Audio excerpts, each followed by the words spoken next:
Welcome to a journey into the golden age of Hollywood and its iconic wheels. Today, we're diving into the classic car garages of James Dean, Marlon Brando, and John Wayne.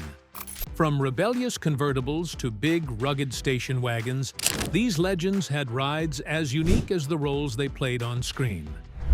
Let's begin. He was the ultimate symbol of American ruggedness, famous for striding across dusty western plains and taking down bad guys with a steely glare. Off the silver screen, however, John Wayne was more than just a towering cowboy figure. He also had a healthy obsession with automobiles that perfectly matched his commanding presence. The Duke, an enduring nickname that speaks to his larger-than-life aura, didn't just drive cars. He practically dominated them. There's something undeniably fascinating about a man who spent his career on horseback, yet chose to cruise around town in some truly beefy vehicles. John Wayne's personal car collection revolved around large, no-nonsense models that mirrored his persona. Picture the classic 1972 Pontiac Grand Safari wagon, a vehicle that combined space, power, and unapologetic Americana in a single package. Under the hood, some models came equipped with a monstrous 455 cubic inch V8 engine, delivering more torque than your average driver would ever need. It was perfect for a man who appreciated wide-open spaces and needed a car that could haul his family, or an entire posse if the occasion demanded. Some said it was like putting a saddle on a buffalo, but in the best way possible. The Duke's relationship with big American station wagons didn't stop at Pontiacs. Rumor has it he was also fond of Cadillac wagons that weren't exactly common off the production line. In fact, John Wayne is said to have commissioned custom conversions to achieve the ideal blend of luxury and functionality. He'd roll up to Hollywood events in a car that was basically a living room on wheels, complete with plush seating and enough storage space to pack a full cowboy wardrobe. Jokes aside, the man knew how to make an entrance, and driving something as massive as a custom caddy wagon certainly turned heads wherever he went. While Wayne's wagons were iconic, they weren't the only vehicles in his stable. Friends recalled seeing him behind the wheel of various American classics over the years, from full-size Fords to imposing Chryslers, all typically boasting big block V8s. These engines delivered robust horsepower figures that could easily exceed 300 or 350 horses, ensuring that even a car as hefty as a station wagon or sedan could barrel down the highway with considerable pep. The Duke may have been known for slow, deliberate swagger in his films, but on the open road, he wasn't shy about letting those ponies run. Controversy sometimes followed John Wayne, even down to his choice of rides. A few Hollywood insiders claimed he could be an aggressive driver, which might sound surprising for a man whose on-screen heroes showed such calm self-control. Others insisted that he was actually quite careful, citing times he would gently navigate dirt roads on his ranch, trying not to rattle the cattle. Whatever the truth, he maintained that cars were tools. Exciting ones, yes, but tools nonetheless. He believed in keeping them well-maintained, and he had a particular fondness for ensuring his engines were tuned to near perfection, a habit he picked up while working on location in remote areas. One lesser-known fact about John Wayne's automotive exploits involves his penchant for large off-road vehicles as well. Though overshadowed by stories of wagon conversions, he supposedly kept an international travelall or two on his property. The travelall was an early SUV, a precursor to the modern behemoths we see today. Sporting four-wheel drive, a sturdy frame, and an engine capable of towing heavy loads, it was exactly the kind of vehicle you'd expect a ranch owner to appreciate. For John Wayne, it wasn't just about cruising in style. It was about practicality on the ranch, from hauling feed to exploring rougher terrains. The Duke's cars also reflected his growth from a young actor named Marion Morrison into the biggest name in Westerns. He started modestly, like many Hollywood hopefuls, with serviceable vehicles that got him from audition to audition. Once he tasted stardom, he never forgot that feeling of having to work for every scrap of success. That might explain his devotion to dependable, high-performing rides. It's said he'd talk cars with anyone willing to listen, especially if they shared a passion for powerful engines and a love for the American automotive scene. In the end, John Wayne's automotive love story is a testament to the idea that a person's car says a lot about them. For this Western hero, it had to be big, unapologetically American, and capable of handling just about anything thrown its way. He showed us that cars can be part of your identity, a mechanical sidekick that rides off into the sunset right alongside you. Whether he was hauling half of Hollywood's biggest stars to a premiere or trudging through dusty back roads on his ranch, the Duke made sure his wheels were up to the task. Marlon Brando was, in many ways, the polar opposite of John Wayne. Where Wayne was straightforward and powerfully consistent, Brando was an enigma wrapped in leather jackets and existential questions. Yet beneath Brando's intense gaze and rebellious persona lay a genuine car enthusiast who often chose vehicles as complex as his own personality. From sleek European classics to rugged American machines, his collection mirrored a man who was as unpredictable as the roles he made legendary. When people think of Marlon Brando behind the wheel, they might picture him cruising around on a motorcycle, thanks to his unforgettable role in The Wild One. But the truth is, Brando's interest in vehicles went far beyond two wheels. He had a particular fondness for cars that offered both understated luxury and performance. One of his reputed favorites was a 1950s Jaguar XK120, a British sports car that roared with sophistication.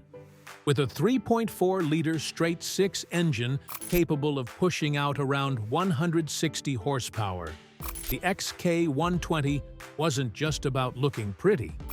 It provided a level of performance that could easily outpace many American rivals of its time, cementing its status as a top-tier sports car. Brando's love for unique vehicles also led him to drive a variety of American classics. He was occasionally spotted at a Chevrolet Corvette, a car that symbolized American ingenuity in sports car design. The Corvette's fiberglass body, V8 power, and sleek lines were right up his alley. In the 1960s, a Stingray model could have easily offered up to 375 horsepower if he opted for the right engine package, providing the kind of exhilarating ride that matched his intense personality. Driving a Corvette might seem like a conventional choice for a Hollywood icon, but Brando made it his own by focusing on the experience rather than the attention it attracted. Of course, Brando's relationship with cars wasn't always smooth. He was known for bouts of reclusiveness and unpredictability, and those traits extended to his garage.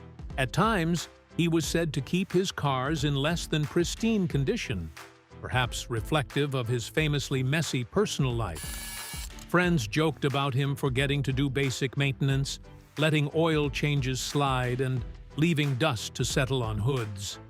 While many stars polished their vehicles to a mirror-like finish, Brando didn't seem to care if a fender got a scratch, or if the interior showed signs of daily wear. Cars are meant to be driven, he might say, shrugging off the idea that you had to treat them like museum pieces. Controversy followed Brando throughout his career, and that extended to his automobile dealings as well.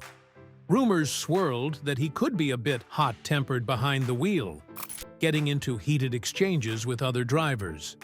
Others claimed he was surprisingly cautious, especially when traveling with friends or family.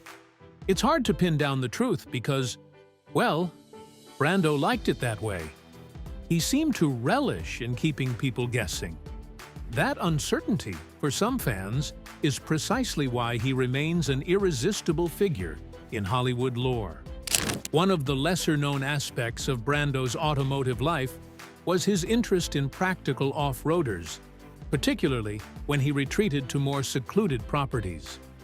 Tales circulate about him driving a Toyota Land Cruiser in the late 1960s or early 70s, a far cry from the glamorous Jaguars and Corvettes. The Land Cruiser, boasting a sturdy F-Series engine, was highly capable in rough terrain. It showed that Brando wasn't just about style, he also appreciated the rugged utility that an off-roader could provide. Maybe it matched the side of him that yearned to disappear from the public eye, exploring remote areas without the glare of paparazzi. Another intriguing element of Brando's car story is the hush-hush rumor that he tinkered with car engines himself. While he was no professional mechanic, he apparently enjoyed poking around under the hood, fascinated by how different components fit together to produce power and motion. There's even talk that he once attempted to modify a car for better performance, only to give up midway, leaving a half-disassembled vehicle in his garage for months. That might not be a recommended approach to car ownership, but it sure makes for an entertaining story. In the end, Brando's automotive legacy is much like his film legacy: unpredictable, layered, and utterly captivating. He didn't just drive cars, he formed relationships with them.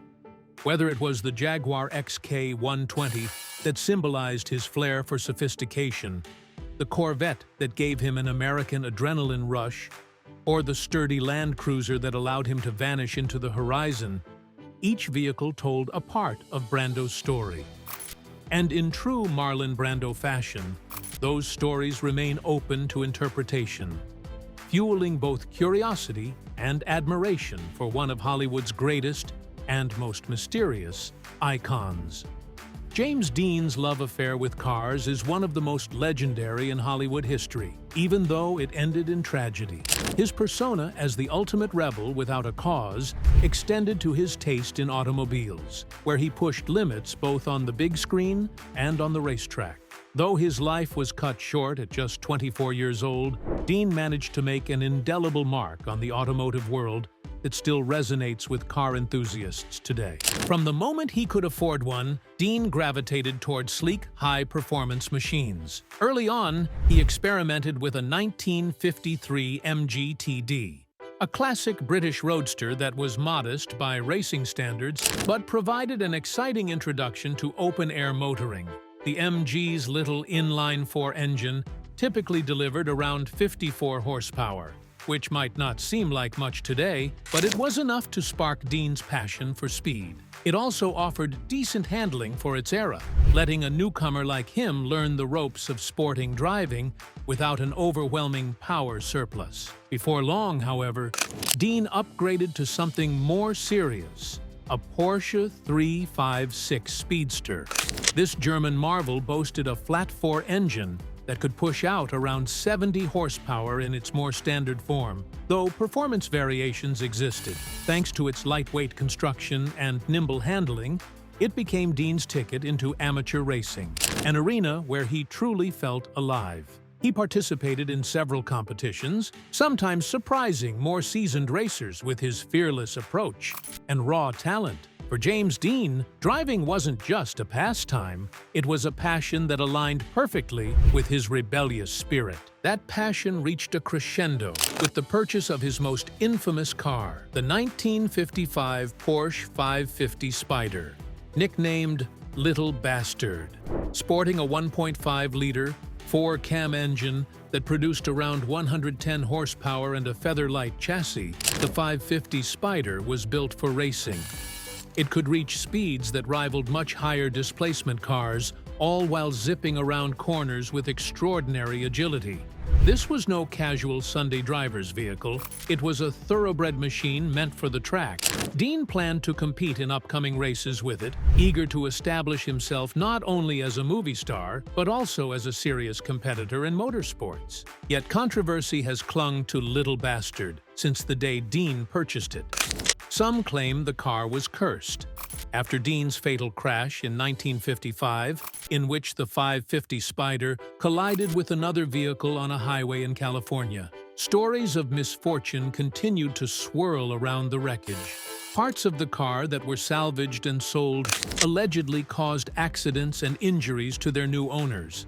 Whether you believe in curses or not, there's no denying the eerie series of events that seem to follow those Porsche components. It adds a tragic and haunting layer to Dean's already mythic status in car culture. For a young man in the 1950s, Dean's involvement in professional racing was quite groundbreaking. He competed at events like Palm Springs and Santa Barbara, rubbing shoulders with established drivers who quickly realized that the movie star in their midst wasn't just there for publicity. He was there to win. While he didn't secure a long list of trophies, his life ended too soon, his performances were promising enough to suggest a dual career in both Hollywood and motorsport. That sense of untapped potential is part of what makes James Dean's story so enduring and bittersweet. Beyond the tragedy, there are glimpses of Dean's lighter side in his automotive adventures. He'd joke about outrunning paparazzi with his Porsche, or about how Little Bastard was a perfect name for a temperamental racing car that seemed to have a mind of its own. People who spent time with him noted that his face lit up whenever someone started talking about horsepower or torque. It was as if talking shop about engines put him at ease, offering a break from the pressures of stardom. Some lesser-known trivia about Dean's car obsession includes his close friendship with fellow actor and racing enthusiast Steve McQueen. Though their relationship has been dramatized over the years, they shared a mutual respect for each other's daredevil spirit and would apparently swap notes on driving techniques. Had Dean lived longer, it's likely they would have competed head-to-head on the track, a prospect that still fuels what-if scenarios among classic car fans. James Dean's car legacy isn't just about the tragic end. It's also about how a young actor dared to embrace a passion that was considered risky and borderline reckless at the time. His 356 Speedster and 550 Spyder embodied everything he stood for: freedom, rebellion, and the thrill of living life at full throttle. Even after all these decades, his influence on car culture remains potent. For every star who's taken up racing, or every fan who dreams of a vintage Porsche, there's a little bit of Dean's spirit in the driver's seat. Hope you enjoyed this ride through Hollywood's golden age of iconic cars. Jokes aside, these legends showed us how our passion for automobiles can reveal who we really are. From John Wayne's mammoth station wagons, to Marlon Brando's unpredictable lineup, to James Dean's infamous Porsche, each of these stars left their tire marks on car culture forever. If you love hearing about classic machines and the stories behind them, hit that subscribe button and join our growing community of car enthusiasts. Thanks for watching, and may your next drive be as epic as their legacies.